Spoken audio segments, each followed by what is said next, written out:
Bonjour à tous et bienvenue sur ma chaîne. Aujourd'hui, nous allons plonger dans la foi en la justice de Dieu. Si c'est votre première fois ici, n'oubliez pas de vous abonner et de cliquer sur la cloche pour ne rien manquer de nos prochaines vidéos. Et si vous êtes déjà abonné, merci de votre fidélité. Sans plus attendre, passons directement au sujet du jour. La foi en la justice de Dieu, 1 Samuel 25, introduction. Dans le dernier passage que nous avons étudié, David a eu une occasion en or de se venger de son ennemi Saül, quand celui-ci est entré dans une caverne où David était caché avec ses hommes. Mais David n'a pas voulu porter la main sur le Messie de Dieu. Dans la discussion qui a suivi, David a déclaré à Saül avoir confiance qu'un jour Dieu allait lui faire justice. « L'Éternel sera juge entre toi et moi, et l'Éternel me vengera de toi. » Saül a reconnu que David était plus juste que lui, car il lui avait rendu le bien pour le mal. Il a même reconnu que David allait régner un jour à sa place. Puis, ils se sont séparés. Dans le passage d'aujourd'hui, David va encore subir une injustice et va encore avoir une occasion de se venger. Va-t-il résister? Nous étudions 1 Samuel 25 en 3 parties. Lisons d'abord 1 Samuel 25, 1-13. L'offense et le désir de vengeance. L'épisode commence par une situation de deuil national. Samuel, le dernier juge d'Israël, est mort. C'est à ce moment que David se sauve au désert de Paran avec ses hommes. Il a peut-être voulu profiter du moment où tout Israël était aux funérailles.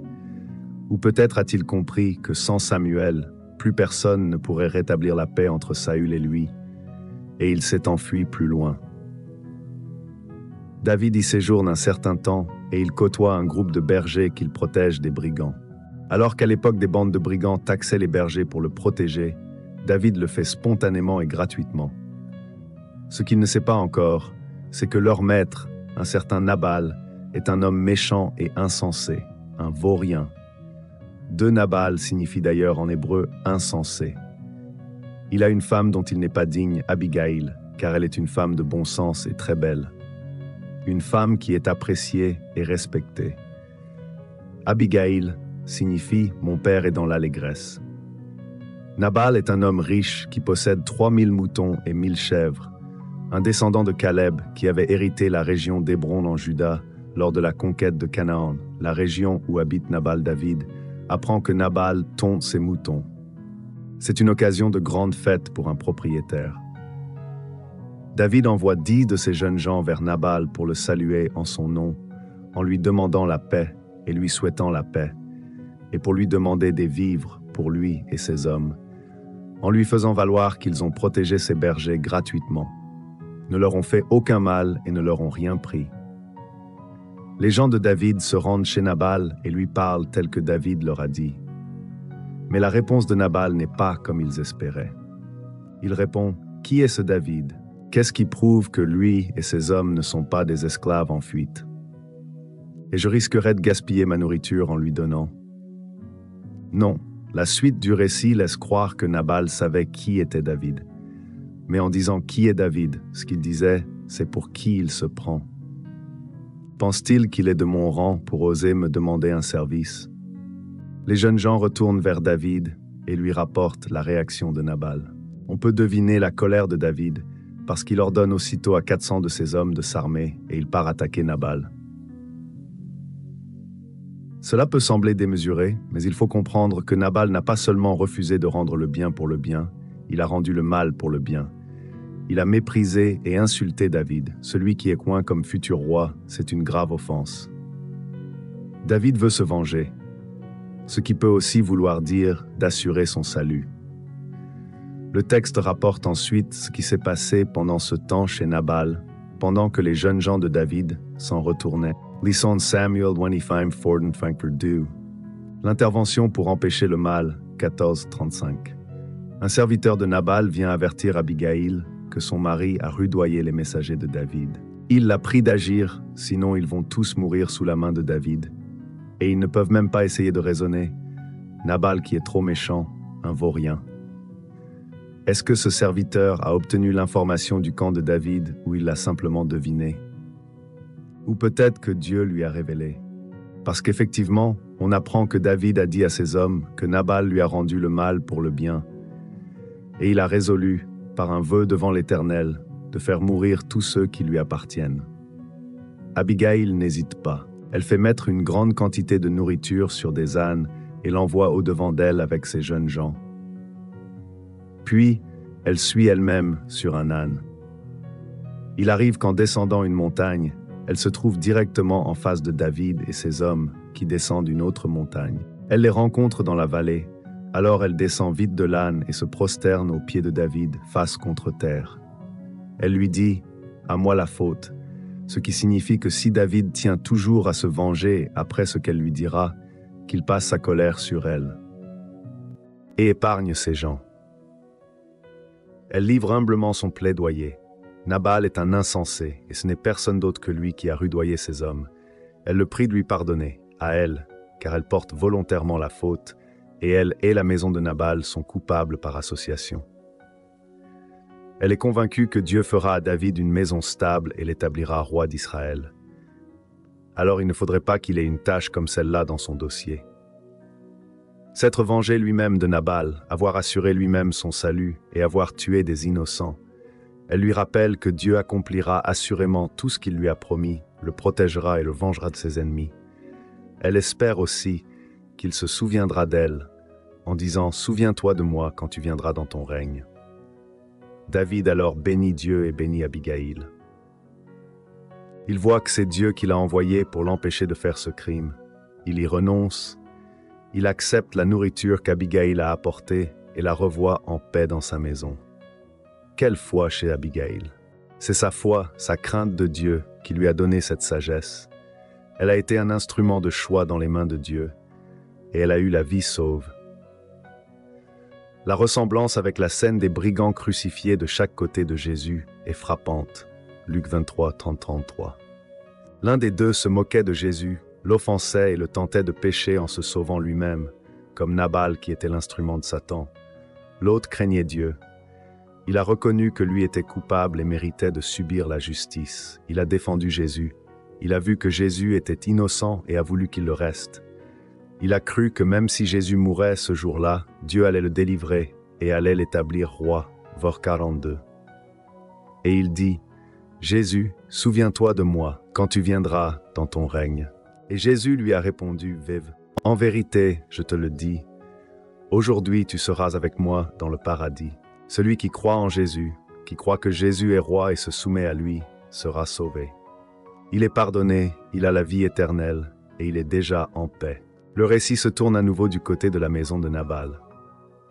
Lisons la dernière partie, 1 Samuel 25, 36, 44, 3. La justice de Dieu, 36, 44. De retour chez Nabal, Abigail ne peut pas lui parler tout de suite parce qu'il est saoul. Au matin, elle lui explique ce qui vient de se passer et comment ils ont passé à un cheveu de mourir. En entendant cela, je ne sais pas si c'est par la colère ou la peur, mais Nabal a un coup au cœur et il devient comme une pierre. Je crois que c'est lui qui devient comme une pierre, paralysé. Il a dû avoir un AVC, puis, 10 jours après, il meurt, et le texte spécifie que c'est l'Éternel qui le fait mourir. En l'apprenant, David bénit Dieu qui l'a empêché de faire le mal et qui lui a fait justice. David a reçu une belle leçon. Dieu fait justice en son temps. Dans ce cas, il l'a fait très rapidement. Dans le cas de Saül, s'il attend longtemps, ce n'est pas qu'il tarde, c'est que le moment n'est pas encore arrivé. Puis David propose à Abigail de devenir sa femme, ce qu'elle accepte. Dieu a donc fait en sorte que David épouse une femme de valeur. Il a fait aussi en sorte que David devienne propriétaire d'un secteur en Hébron et qu'il y devienne respecté de la population.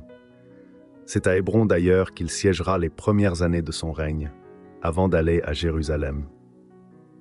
Une seule chose décevante pour le lecteur, David avait déjà une femme.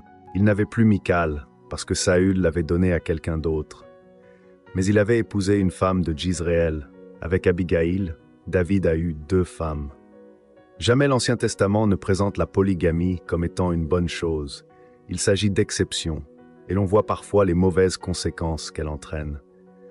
Mais jamais non plus la polygamie n'est condamnée directement. Il faut donc nous rappeler le plan originel de Dieu pour le mariage. comme Jésus nous y instruit. Genèse 2:20.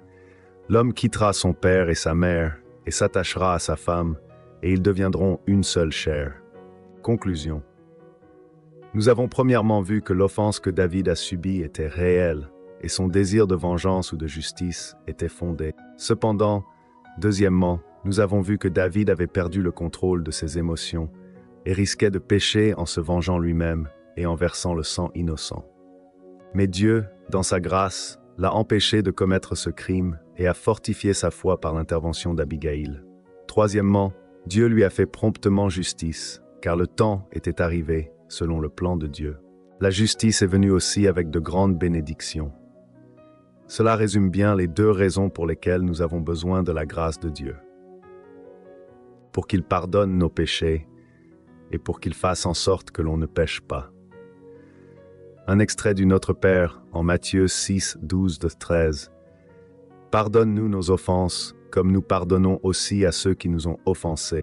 Ne nous laisse pas entrer dans la tentation, mais délivre-nous du malin. 1 Corinthiens 10, 13. Aucune tentation ne vous est survenue qui n'ait été humaine. Dieu est fidèle et ne permettra pas que vous soyez tentés au-delà de vos forces. Mais avec la tentation, il donnera aussi le moyen d'en sortir, pour que vous puissiez la supporter. Jésus veut que nous soyons en Église, justement, pour nous exhorter les uns les autres à ne pas pécher en attendant son retour. 6. Et il nous envoyait son esprit pour nous transformer et nous rendre capables de résister à la tentation. S'il y a une situation où nous pouvons vraiment être tentés de pécher, c'est bien quand nous souffrons injustement, quand nous sommes persécutés. Satan peut nous tenter de douter de la justice de Dieu. 2 Pierre 3, 3-13. Sachez avant tout que dans les derniers jours, il viendra des moqueurs pleins de raillerie, qui marcheront selon leur propre convoitise et diront « Où est la promesse de son avènement ?» Car depuis que les pères sont morts, tout demeure comme depuis le commencement de la création. Le Seigneur ne tarde pas à accomplir sa promesse, comme quelques-uns le pensent. Il use de patience envers vous, il ne veut pas qu'aucun périsse, mais il veut que tous arrivent à la repentance. Le jour du Seigneur viendra comme un voleur. En ce jour-là, les cieux passeront avec fracas, les éléments embrasés se dissoudront, et la terre, avec les œuvres qu'elle renferme, sera consumée. Puisque tout cela est en voie de dissolution, combien votre conduite et votre piété doivent être saintes. Attendez et hâtez l'avènement du jour de Dieu, où les cieux enflammés se dissoudront et où les éléments embrasés se fondront. Mais nous attendons, selon sa promesse, de nouveaux cieux et une nouvelle terre où la justice habitera. Dieu promet que nous régnerons sur la nouvelle terre. Apo 22. 5. Ils régneront au siècle des siècles. N'ayons pas une tâche indigne à notre dossier, en nous vengeant nous-mêmes, gardons la foi en la justice de Dieu. Et voilà, c'est tout pour aujourd'hui. J'espère que cette vidéo sur la foi en la justice de Dieu vous a plu et que vous avez appris quelque chose de nouveau. N'hésitez pas à laisser un commentaire ci-dessous pour partager vos pensées et poser vos questions. J'adore lire vos retours. Si ce n'est pas déjà fait, pensez à liker la vidéo et à vous abonner pour ne pas rater les prochains contenus. Merci d'avoir regardé et à très bientôt pour une nouvelle vidéo.